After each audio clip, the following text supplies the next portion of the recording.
some grilled chicken tacos. I got one hard shell and one soft shell. They're a little bit messy that my mom had made.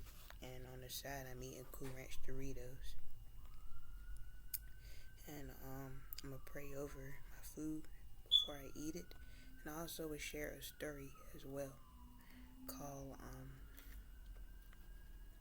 The Spawn of a Fiend. Lord, please bless this meal that I'm about to eat as I blow my ETH. That God bless me on the other side there too, Lord, so I have something to eat. In the name of Jesus Christ, I'm outside as I pray to my heart. God bless the other side there too, Lord, so I have something to eat. As well as I blow my ETH. Alright. I'm gonna start with my hard shell taco. Also got low fat sour cream on it.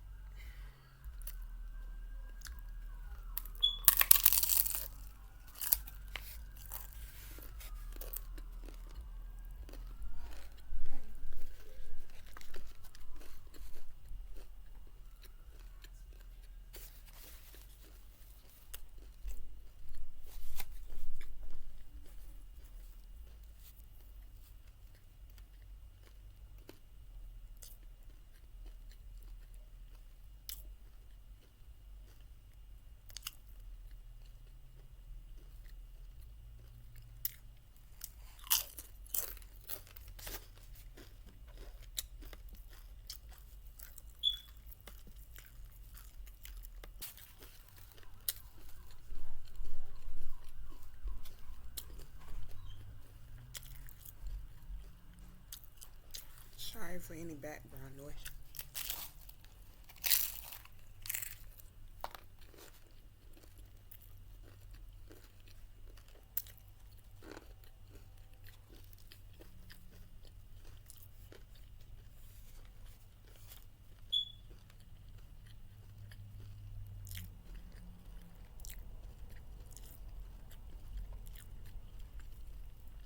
So what are you guys eating for tonight?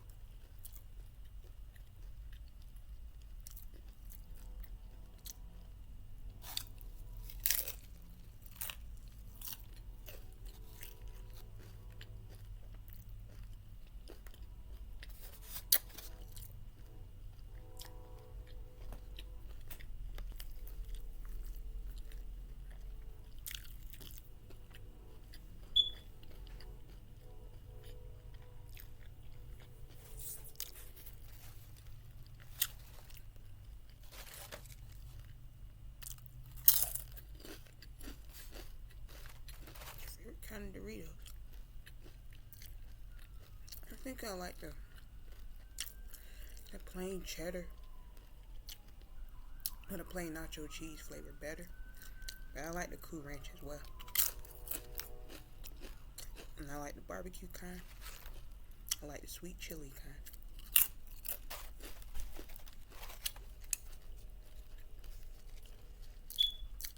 I think that's about it. And there was a kind that I ate years ago called the late night taco. I like that kind too.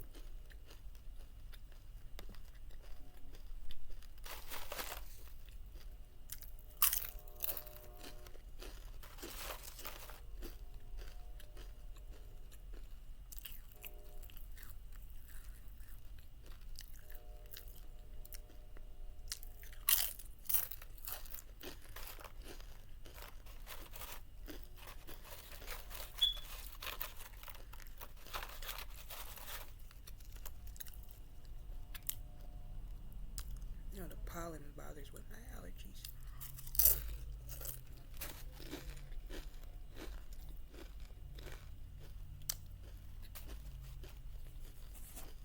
Got a lot of freaking lettuce on this one.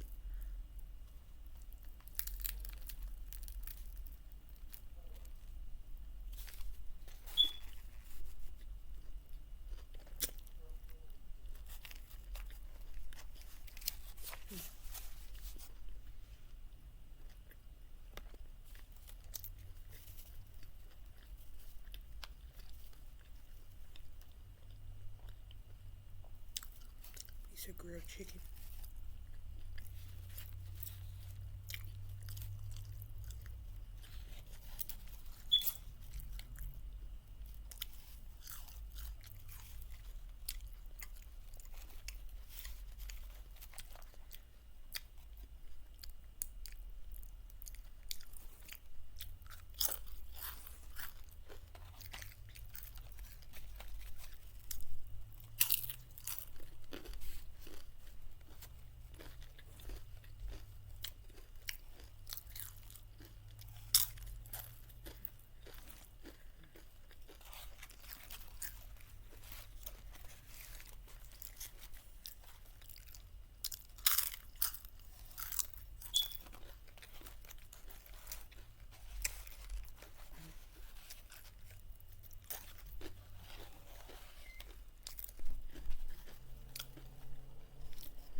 lettuce and cheese.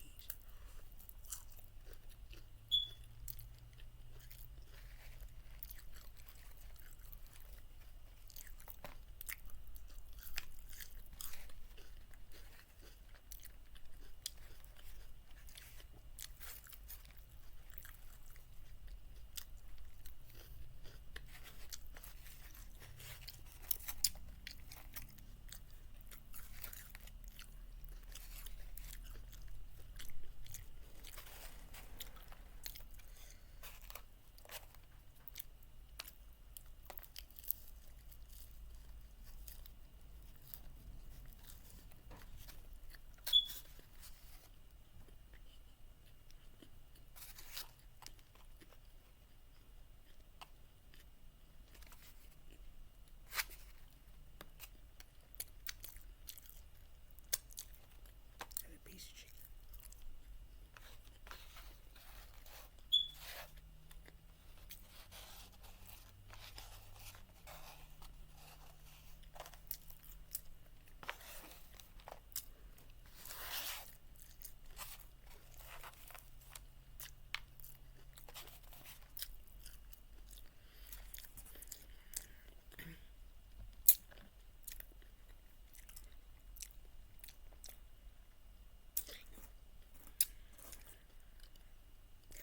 I'm gonna get on into telling the story. Okay, I'm gonna start the story that I had created it called Spine of a Fiend. It's like a mystery, fantasy like story, kind of dark. So a viewer's discretion is advised, and it takes place in St. Louis, Illinois, in like late 1993 to early 1994. And I'm gonna start it off at the very, very beginning.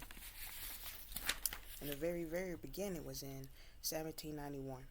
Portia and Constantine was running up their spiral stairs to see what was wrong with their daughter, Telephassa.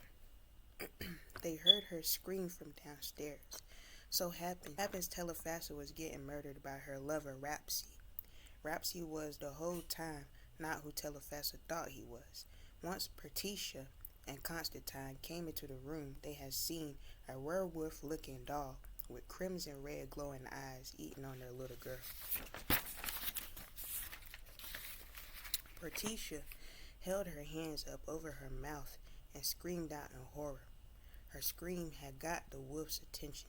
Constantine had left away from the door to get his fowling piece, aka shotgun, from out of his room. A shotgun he had strapped it to the wall in his bedroom. The wolf had ended up killing Portia.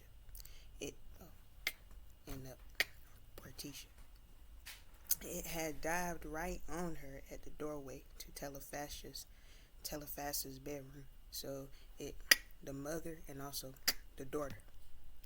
Before Constantine, and Constantine is the father, before Constantine could even shoot his shotgun or shoot his pew-pew, the wolf creature had jumped it out one of the Romanesque, them old-fashioned, I'm gonna just say it, the old-fashioned windows that look like them old-school windows from like the 1700s or something, because this part of the story takes place in like the late 1700s, like 1791. Breaking the glass and was free, but not for long. So Rapsy had escaped that gunshot that Constantine had fired at him. Rapsy ended up getting caught and was tied to a ficus cedar tree, a fictional tree that I made up, and was burnt with that tree. The whole townspeople had turned it against him. They ended up finding out that he's not who they thought he was. They ended up finding out that he was half human, half something else, and they ended up getting rid of him just like that. And he was watched it being burned alive, and as he was being burned, he yelled out in agony, and the flames grew wild. And later down the line, Rapsy ends up having like some descendants. He ends up having some descendants, this Rapsy guy descended was a guy named Fountain. And Fountain, around in like the 80s, he ends up coming across, like around the 80s or the 70s, one around those years. He ends up meeting this other woman. He ends up coming across this woman named Abiyajalu Isgate. And the two of them later on in life ends up having two children, Kareem and Kazil Isgate. And Kareem, he's more like his mother. He's more human like his mother. But as for Kazil, Kazil is not fully human. Kazil is human, half something else. And people would think he's just an ordinary person as he grew up. But when they was kids, when Kazil and Kareem was kids, Kareem had ended up passing away tragically. And his mother, Abiyajalu, she had went to go run some errands, and she had left the two brothers in the house to themselves. And when she comes back, she ends up finding like one of her son's bloody clothes, Kareem's bloody clothes. And Kazil was still laying in his bed asleep, but he didn't have no shirt on. And on his back, it was claw marks on his back. And she obviously thought in her mind that some dog, some crazy raging dog or whatever, ravening dog, had went in there and attacked her little boy, mauled him to death. But she walked into the room and seen that the dog did not attack her other son, Kazil. So Kareem's death was left a mystery. But the truth is that Kazil had a lot to do with his brother's death. So it happens he turned it into that dog, aka wolf-like creature, similar to Rapsy back in the late 1700s, and he ended up mauling his brother to death. Viewer's discretion is advised. And later on, when Kazil had turned into like a young adult, like 17, 18 years of age, he was in high school. He looked like a regular old guy. A guy I would say that could pull a lot of women, obviously, and like girls would look at him as attractive and stuff like that, that type of guy.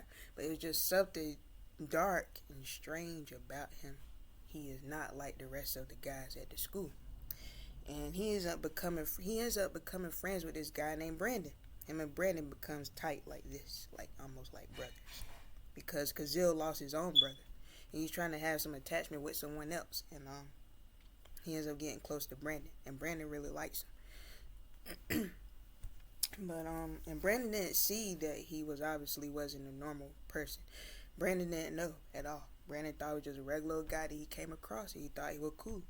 And also, Kazil I'm gonna just say Kazil came across multiple girls. He of course was that guy who just pulled a lot of girls. He just that guy who couldn't have one girlfriend. He had to have multiple, and I mean multiple girlfriends. But his main girlfriend, I would say, like the main girl who was like crazy about him and who actually cared about him, her name was Amber Averill. And Amber Averill, she was friends with a girl named Quincy Robbins and another girl named Zipporah Marlowe. And Quincy Robbins is this guy named Brandon Carey. That's his girlfriend. Brandon Carey is the guy who Kazil going to end up becoming friends with. Brandon Carey is really my main character of the whole story. But yeah, these girls hang out together. And Amber, she looks different from Quincy and Zipporah. She's gothic, gothic girl, black girl, gothic, wore a lot of like heavy dark makeup, but she's beautiful. And I'll say she's pudgy, has a little weight on her, but she's a beautiful gothic girl. And she is very infatuated with a person like Kazil. Like she likes him. She loves him. He ends up becoming her boyfriend. She's crazy about him. But he does her flat out wrong.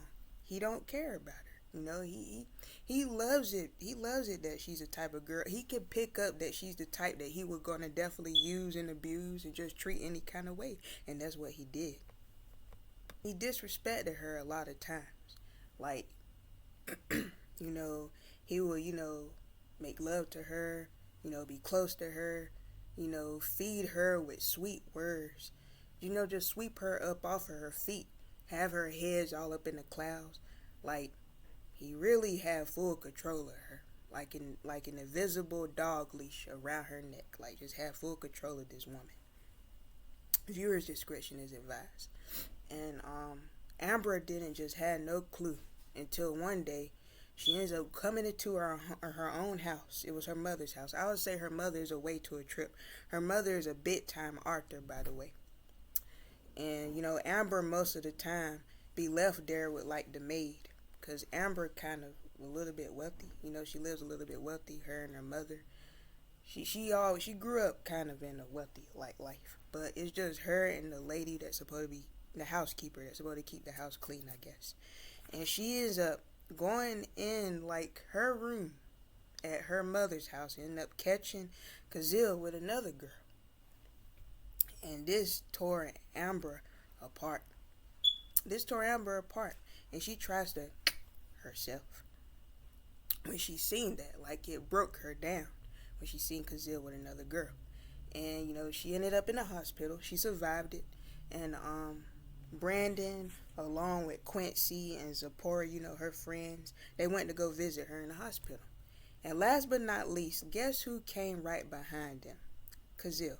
He came right behind them to check on her to see if she was okay. But he was pretending like he didn't know that had happened. He was pretending like he didn't care.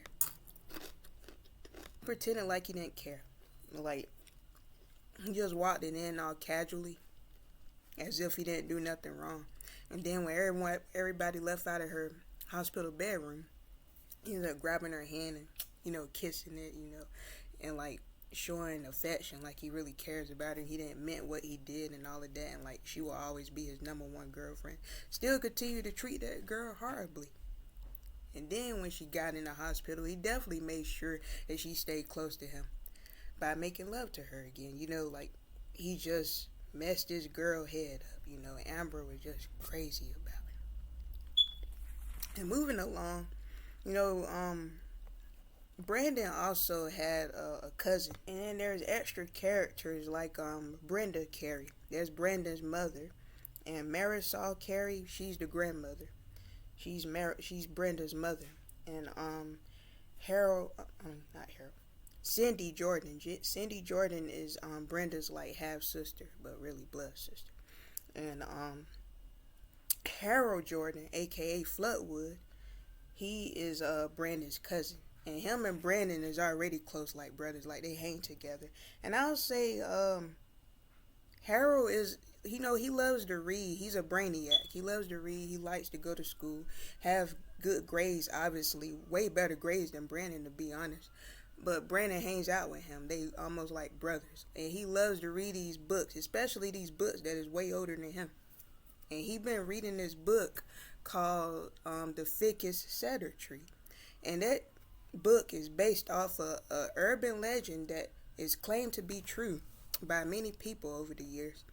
The urban legend of, the Wolfman, like this man that had got, killed. He got tied up to this tree and got killed by the townspeople after killing some other man's daughter. And that is based off of what had happened way at the beginning of the story. And Harold read this book. And he asks Brandon, like, do you believe the urban legend is real? And Brandon like, heck no, I don't believe in that bull crap. Brandon just lets him know right off the bat. He don't read books. He don't believe in that bull crap. He completely shuts it down. And eventually Brandon gonna end up, introducing Kazil to his cousin Harold. And Harold right off the bat get bad vibes from Kazil. Like, he get bad vibes from him. And Kazil will eventually meet Quincy, Brandon's girlfriend. But things turn left between the two. Kazil, one day when it was just Kazil and Quincy alone. My bad for the background noise. But when it was just Quincy and Kazil alone one day, Quincy ended up doing something horrible to Kazil. He ended up, harassing her. Like, actually harassing her. And this made her very uncomfortable. It made her cry. He also threatened her to not tell a single soul. And of course, one of them souls is Brandon. He looked deep into her eyes while holding her up against the wall. And he showed his eyes, his true eyes, which was crimson red eyes. And this shook Quincy's soul. It scared the living crap out of her. She knew that he was not a normal person, and she also knew that she had to sooner than later tell Brandon. But before she couldn't even tell Brandon, what did Kazil do? What did he do? What did he do? I stuttered a little bit. He turned it all around and told Brandon that she came onto him and that this and that happened. And what did Brandon do? He believed Kazil. He took Kazil's words and went all up in his girlfriend's face and called her a SLUT and all them nasty words and all them nasty names and stuff like that. And this hurted Quincy deeply. She thought that she had Brandon on her side. After something that horrible had happened to her, she thought she would have him on his side, but no, he wasn't on her side. He was against her. He took Kazil's side fully because that's just how close him and Kazil was, close friends. And this hurted Quincy, and this messed up their relationship, of course. She never trusted him again. She wanted to stay separate from him when he tried to apologize, but I didn't get to that part yet. Brandon going up seeing the true side of Kazil one day when he goes for a ride with Kazil. Kazil has this nice car. This expensive car. Don't know how the heck he got it, but he had this expensive car and he wants to show off the speed on it to Brandon. And Brandon, of course, is sitting on the passenger side. When Kazil drives off, he goes off into this high speed. And and Brandon was letting him know, like, hey man, can you slow this car down? And Kazil, like, I'm just trying to show off the speed on this bad boy, speaking in my own words. And Brandon, like, yeah, but you need to slow down before you mess around and run past the red light. And what did Kazil end up doing? Running past the red light. And Brandon was like, hey man, you just ran past the red light. The cops, can stop us any minute and stuff like that. Kazil let Brandon know that he don't give a care if the cops stop them. He is unstoppable and all that bull crap like that. But he ends up slowing the car down, end up parking it somewhere in a secluded area. And when he parked it there, he thought, it was a good idea to come out clean to Brandon, like who he truly is. Like he wanted to tell Brandon about his true form. And Brandon didn't know what the heck he was talking about. Brandon thought he was talking about something else. Brandon thought that his friend Kazil was going to come out and say that he is GAY. There, I said it. And this offended Kazil, and then what made Kazil even more offended because Brandon wasn't taking him seriously. He was like, my allergies trying to act up, sorry. But he was like, you got to take me seriously. I'm trying to come out and tell you about my true self. And then Brandon like, oh, so let me guess, you're GAY and stuff like this. Why you haven't came out of the closet and all that stuff like that. And then he was, Brandon started joking with Kazil like, well, who's the mystery guy? And once he did that, Kazil had hauled off and punched Brandon right in the nose. Busted Brandon's nose and also breaking it. Brandon like, oh man, it was a freaking joke. He was holding his nose was pouring out, and BLOOD. And that messed up their friendship as well. Like Kazil just attacked him out of nowhere. And I guess because Brandon was making a joke and it was irritating him, and he wanted to come out and tell about his true self to Brandon. But that messed it up, and Brandon wanted to keep his distance for Kazil. He started hanging more around his cousin. This made Kazil jealous. And Kazil ended up threatening the cousin, telling him like, hey, like one day well, way before that, Kazil tried to make up with Brandon. Brandon was, still keeping his distance from him, but, he forgave Kazil for punching him in the nose. His nose ended up getting, better on him and everything. But Kazil eventually ended up going to the cousin, threatening the cousin, letting him know, like, he needs to stay away from Brandon. Brandon is his friend, and he feel like the more he hang around him, the more he's pulling Brandon away from him, which is strange. And, Harold, like, are you kidding me? You think I'm gonna listen to what you say? I don't even know you, first of all. And second of all, Brandon's been my cousin for this and that long. We've been knowing each other for years since we was kids. So you have no right to step into Brandon's life. You don't have no right to step up in my face and tell me that I can't hang out with my cousin no more and stuff like that. Him and Kazil were going back and forth. And Kazil had then made up in his mind, to get Brandon's cousin, and that's what he did. He ends up taking Harold out. I'm gonna just say he ends up taking Harold out. And one day when Harold was walking by himself at nighttime, and out of nowhere he hears a growling noise. And when he turned it around to see where the growling noise was coming from, out of nowhere, this creature, this wolf-like creature, attacked him, which appeared to look like a dog, an aggressive, rabies-infested dog. But it was like a wolf-like creature that attacked him, and it Harold like mauled him. And of course Brandon got the news. This devastated Brandon. He wondering, this dog out of nowhere, like, for one, who the heck leaves their dogs off the leash and stuff like that? Whose dog was it? Brandon was just had all of that going through his mind. He lost his cousin. It hurt him. And now it was just him and Kazil. But he didn't really want to hang around Kazil after Kazil did that to him, just punched at him in the nose, all because of a joke. And but eventually Brandon gonna end up seeing Kazil's true form, because not only did that happen to his cousin, it happened to more than one person. It happened to a guy at a club, and it was at the same club that Kazil had went to, like, for a simple drink. This other guy, he wanted it for Kazil to hang out with him, outside of the club. But Kazil ended up luring this guy to his death, ended up mauling him just like he did with Brandon's cousin. And they ended up doing it. He ended up a woman, and he ended up doing it to more people. Like, Kazil had just ended up going on a full-blown killing spree. He ends up going on a full-blown killing spree.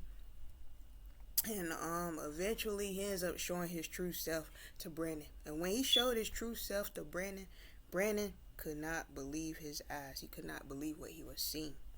He seen Kazil transform, because Kazil ended up trying to lure Brandon to his death, but it didn't work. He ended up transforming into that wolf creature right in front of Brandon.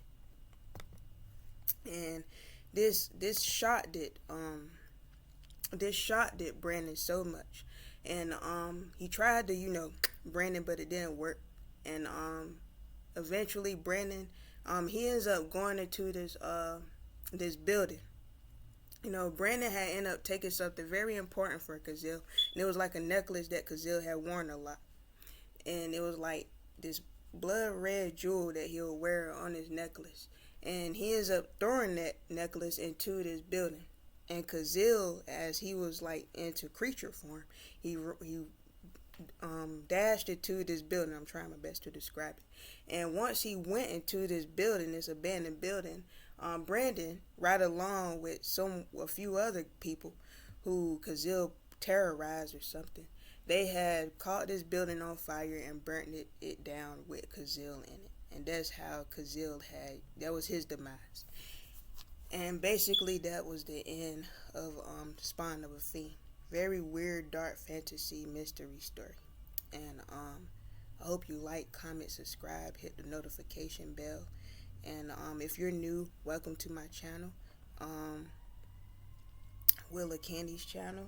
And God bless you all, and thank you to all the subscribers. Thank you for the support. I really appreciate it. Mean that from the bottom of my heart. Thank you so much.